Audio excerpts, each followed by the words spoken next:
For years, Google was the undisputed king of information. But in the age of AI, well, they found themselves in a real fight for their life.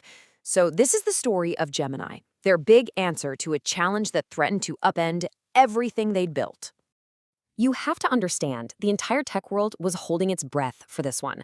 Rumors were flying everywhere, and insiders were whispering about a model that could not just compete, but completely redefine what we all thought was possible with AI. This was not just another product launch. For Google, this was a battle for the future. And that's the core question we're tackling today, right?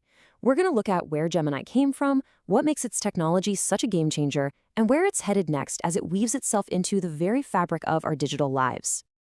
To really get Gemini, you have to understand the pressure cooker it was created in. This wasn't some leisurely research project. No, this was a code red moment for Google, a direct, almost panicked response to the shockwave that OpenAI's ChatGPT sent through the entire industry. And a tit-for-tat arms race is exactly what we got. For Google, this was way more than just building a better chatbot. It was about defending their core business, search, and proving they were still at the absolute forefront of tech innovation. I mean, the pressure was so immense, it actually brought Google co-founder Sergey Brin out of retirement to work directly on the Gemini project. Now, that was a clear signal to the rest of the world. Google was all in. And that all-in approach? Well, it led to an absolute explosion of progress. Let's just take a look at the breathtaking speed of Gemini's evolution. It's pretty wild. Just look at this timeline. In less than 2 years, Gemini went from its initial launch all the way to its third major generation. In the world of AI, that is moving at light speed. This is not a normal product cycle. This is the pace of an arms race. So what made Gemini 1.5 such a huge deal? It really all comes down to this one number, 1 million. This refers to the model's context window, which is kind of like its short-term memory. A larger context window just means the AI can hold way more information in its mind at once. To put that into perspective for you, it's the difference between an AI that can read maybe a chapter of a book and one that can read the entire Lord of the Rings trilogy. Yeah, appendices and all, and then answer incredibly detailed questions about the plot, characters, everything. It was just a massive leap in analytical power. But Gemini's story isn't just about these impressive technical specs. Nope. In 2025, a version of the model basically escaped the lab and became a cultural phenomenon, all thanks to a very unusual name. So meet Nano Banana. It started out as this total mystery, just appearing on AI testing platforms with no branding, and users were just blown away by its image generation skills. Nobody knew it was a secret Google project until the company finally pulled back the curtain. The fun internal codename, well, it just stuck. And when it was officially released, it exploded. We're talking 10 million new users flocking to the Gemini app in just a few weeks. All because of this one super creative trend that just took over social media. This was the trend that was absolutely everywhere. People were taking their selfies and turning them into these incredibly detailed, photorealistic 3D figurines. It was fun, it was shareable, and it was a brilliant way to show off Gemini's creative power to millions of people.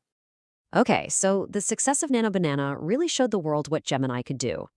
Now let's look at how Google is building on that success with its latest and most powerful generation of models, Gemini 3. Gemini 3 Pro is another major leap forward. On the LM Arena leaderboard, which is basically a platform where AI models get ranked based on blind, head-to-head smackdowns by human users, it achieved this breakthrough score, significantly outperforming its already impressive predecessor. But Google didn't stop there. Of course not. They also introduced a new enhanced reasoning mode called DeepThink. Now, this isn't for your everyday questions. It's specifically designed to tackle complex, multi-step problems that require a level of understanding that really mimics human expertise. And this table here, it shows the difference in a really clear way. On benchmarks like Humanities Last Exam and GPQA Diamond, which are designed to test PhD-level reasoning in fields like physics, chemistry, and biology, DeepThink just pushes performance to a whole new level, solving novel challenges that completely stump other models. So we've seen the incredible power of Gemini 3. But what does all this brain power actually mean for your daily life? The vision here is to move beyond a simple chatbot and turn Gemini into an integrated AI system that actually does things for you. The next wave of features is all about making you more productive. I mean, imagine a dynamic view that automatically organizes your research into easy-to-read summaries, or scheduled actions that handle your routine tasks without you even lifting a finger. And then there's connected apps that let Gemini work seamlessly across your entire Google world. Think about our workflow like this. You give one single command, and Gemini goes and finds all the relevant files in your drive. It synthesizes the key information, and then boom, it puts a meeting on your calendar to discuss the findings. It's not just a tool you use anymore. It's a project manager that orchestrates complex tasks for you. And this all brings us to a really crucial question. As Gemini becomes more and more deeply integrated into our digital lives, managing our files, our emails, our schedules, where do we draw the line between a helpful tool and an indispensable system we can't imagine working without? And what does that mean for our own autonomy? That's a question we're all going to be grappling with very, very soon.